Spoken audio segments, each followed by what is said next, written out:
Yeah, you are the light of the world. I find those words to be quite inspirational, something to reflect on at least.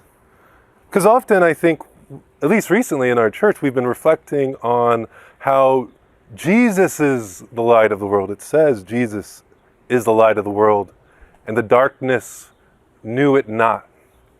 The darkness knew it not. What could that mean? Well, I think often we interpret these words maybe quite narrowly, that Christ, only through Christ's teachings, only through believing in this historical figure, that we see the light, that we connect with heaven, maybe even go to heaven. Often our religious ideas bring us into limited silos of being in and out, isolationism, groupthink. And I'm sure that happens within any group, but I think indeed we're called by Christ to think more broadly, as he often taught us. And this idea that not only is Christ the light of the world, as the scriptures say, but himself saying that we are the light of the world, I think should be an empowering reflection, and indeed not something that we should just take away in our back pocket as more knowledge about religion, but to see for ourselves, to turn for ourselves towards that light, that source within, that sourcedness within. You see, often this idea that the darkness knew the light not, we take personally, or we take as a type of rejection if we don't quite get Christ. Maybe we don't believe in him historically. And yet, his teachings themselves point to something deeper, saying that the light of the world is in each of us.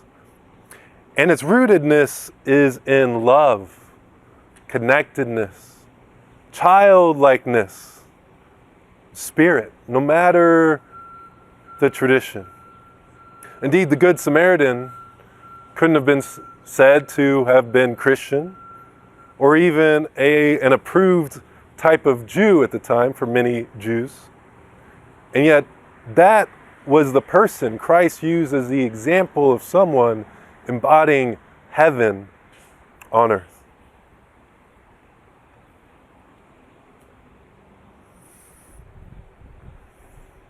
And so this empowerment, I think,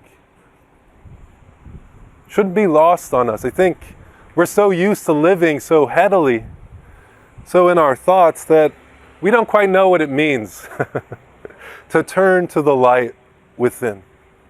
And I think that's where some of our spiritual practices, some of the other illuminations of Scripture, and through many traditions, from Buddhism to Hinduism to Christianity, help to illuminate this for us in actuality, in practice, and in experience. Because Christ was actually calling on us to turn and see the truth of this light. To turn and see the truth of our spirit. Often we think of truth as a list of doctrine, of ideas, science.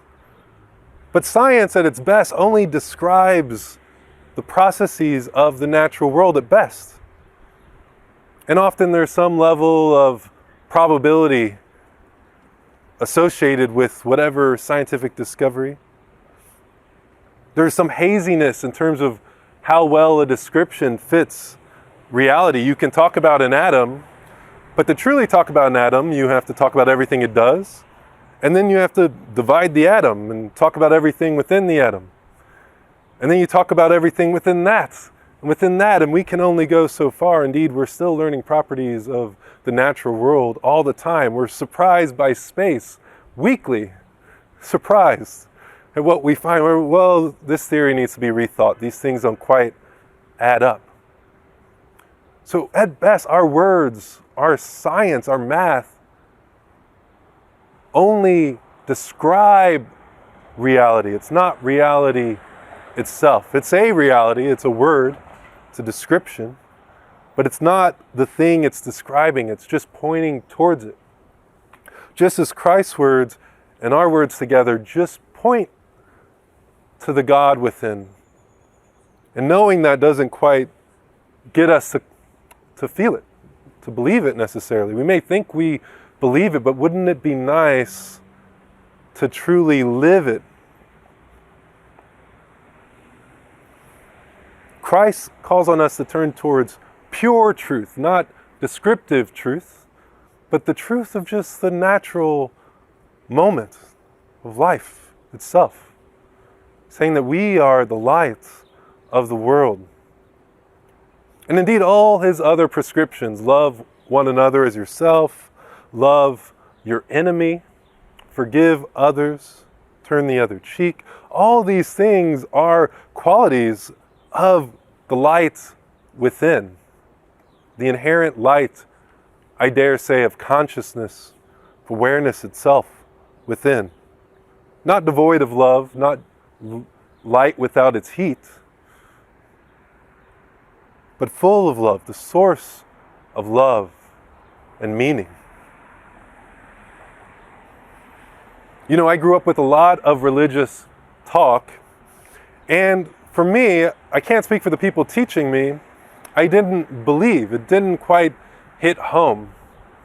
And I was quite a logical thinker, and I think a lot of my problems had to do with just things that didn't fit. Just teachings that didn't fit my kind of logical mind. And it wasn't until I had a near-death experience and then discovered Swedenborg's writings that I started to discover, oh, not every religious group or idea is made equal. Some ideas about God we get, some don't quite land home.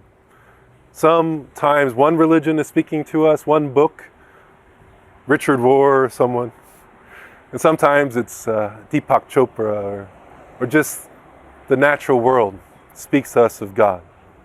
At different times, different things speak to us, and sometimes might feel like nothing is speaking.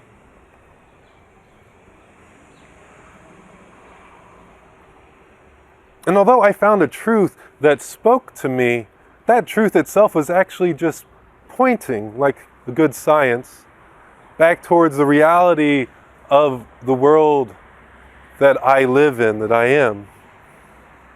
In a way, we're all our own world. We have our different ideas about everything. Everything's interpreted slightly different from our neighbor, no matter how similar your best friend is. We look at things differently. It's our own world, you could say. But the light of that world sees these differences. It notices the changefulness of our minds. The reality of our life is beyond our opinions, actually. And yet often we live in them. We live in our opinion about ourselves.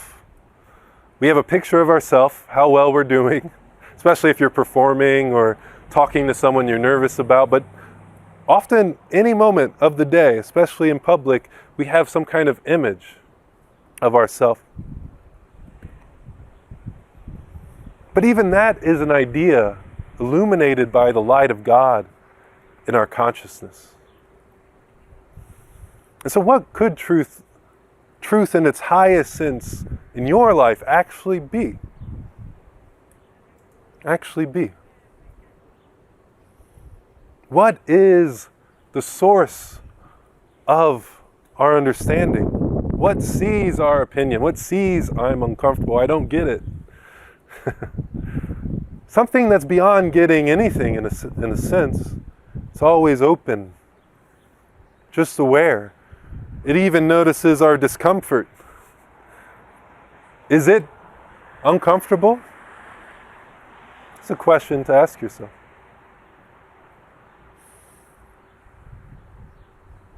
Indeed, many of our sages across the traditions teach us that by turning, as Christ said, turn toward the heaven within, we can have it now in this life, in our world today. We can discover that we are not distant from God. We may have ideas about God that sometimes seem distant, they change, But God is actually closer than any idea could ever be. Any idea could ever be. Before we knew our name, we were a living being, full of awareness and curiosity, love even, joy, sometimes sadness. Unfortunately, often when we get caught up in our habits, we forget to turn. We forget the naturalness of life. It's funny that in that last verse Grace read, Christ says, I've come to fulfill the law, not get rid of it. And although often the way the Bible is broken up, that's moved into the next section, but that's a decision someone made after the text, right? And to me, it actually fits very well with that first section, because if you think about Christ saying, you're the light of the world, turn to that light, you can see how some people may take it wrongly, maybe to an affront to their religiosity. No, God's the light of the world. God's the light. And if I turn to the light, and am I just letting go of my mind entirely? What about truth? But Christ says, He's come to fulfill the law. That power is within each and every one of us to know reality itself, to know God, to know truth with a capital T. No matter our tradition or religion. So let's take a moment, just setting aside our presumptions,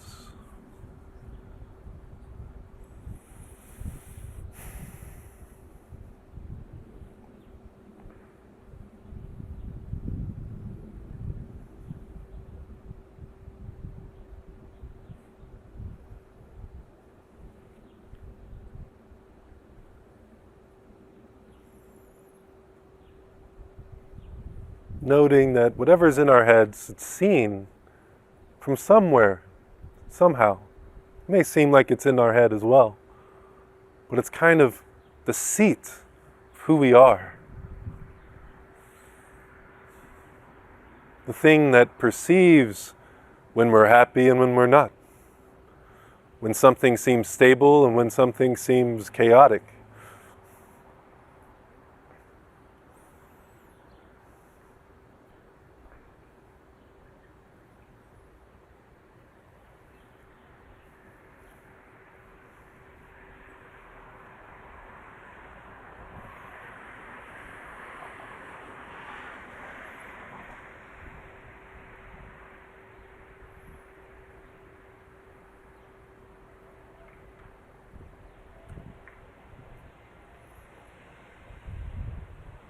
And as we turn towards this sourcedness,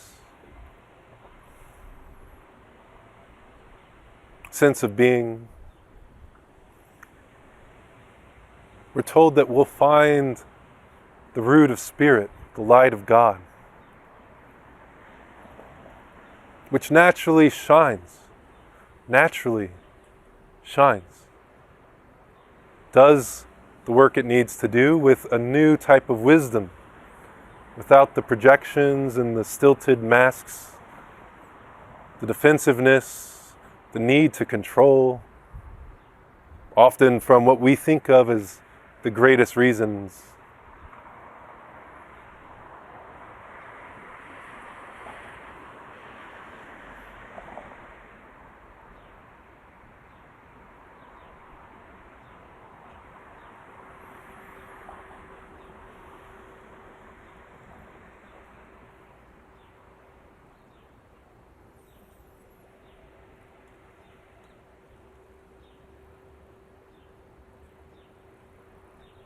Natural and open, like pure love. Like pure love.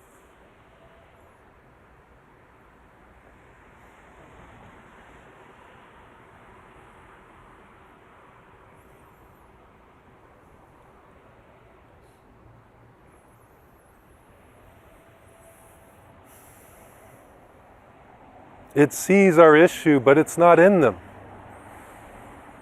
It's not in them. So finding this space in ourselves, noticing that everything else changes, even that great opinion. What was that opinion again? It sees it. It doesn't change. It shines. In the midst of sleep. Shining.